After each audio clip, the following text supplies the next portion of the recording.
আল্লাহ তাআলা প্রথম আসমানে হাজির হইয়া বান্দাদেরকে ডাকতে থাকে, কে আছো? আমি আল্লাহ তাআলার কাছে মাপ চাইবা। আমি আল্লাহ তাআলা আজকে বান্দাকে মাফ করে দিব। বলেন সুবহানাল্লাহ, জোরে বলেন সুবহানাল্লাহ। আর কে আছো?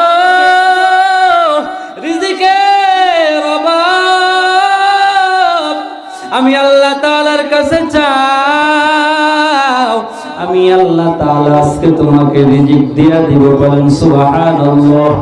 এই আল্লাহর বান্দা কেমন আছো? যারা অসুস্থ অবস্থায় ঘুরতেছ, ডাক্তারের কাছে গেছ,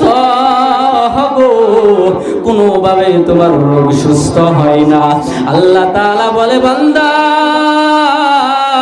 আজকে রজনীতে আমার কাছে সুস্থতা চাও, আমি আল্লাহ তাআলা তোমাকে সুস্থ করে দিব। সুবহানাল্লাহ।